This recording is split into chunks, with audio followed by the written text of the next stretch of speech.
All right, look, I know I've been calling for Doug Peterson's job. But he did do something today that no other Jaguars coach has ever done. Like, no one else. He swept the Titans for the second time during his tenure.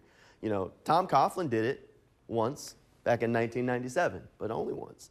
And then Jack Del Rio swept them in 2005, only once. So Doug Peterson, that guy, he led the Jaguars to sweeps over the Titans in 2 of his 3 seasons leading the Jaguars, and people want to fire this guy. Yep, sure do. Nothing's changed. That win does not change it at all. Look, we've beat the drum to death about Coach Peterson and Trent Baalke. If Doug coaches more than one more game and Trent's here for more than one more game, I'll be surprised. So instead of talking about Doug and Trent, I'm shocked, honestly. We're going to give them the night off. Look, good win. Nice way to wrap up the home slate, give fans something at the bank, even if it was in the rain.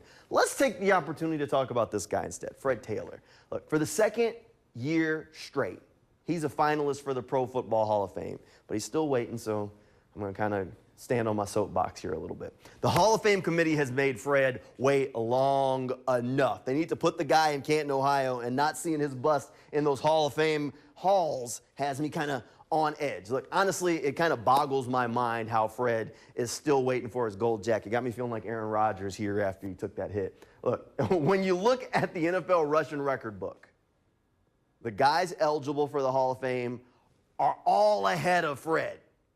Why does it just kind of stop there? Why is Fred so close to that Pro Football Hall of Fame spot but kind of getting pulled away?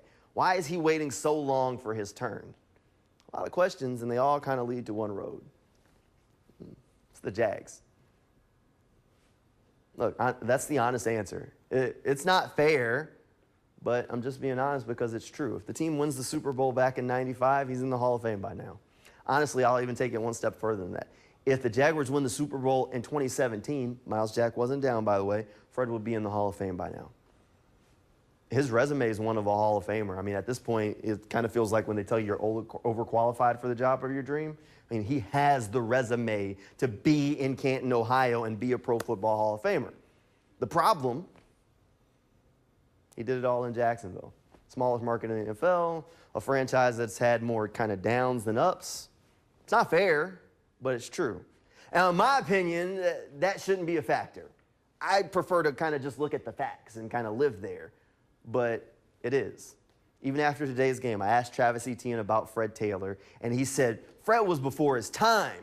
He learned about Fred when he got here to Jacksonville, and he also went on to say that if they keep winning, they're going to get Fred in. Now, someone might take a second and say, what do the Jaguars winning in 2025 or in the future have to do with Fred Taylor getting into the Hall of Fame? And an intellectual like all of us that hang out in the Sunday Sports Zone here on Channel 4 would say, that doesn't add up because it shouldn't have anything to do with it, but it does. And that's the sad part.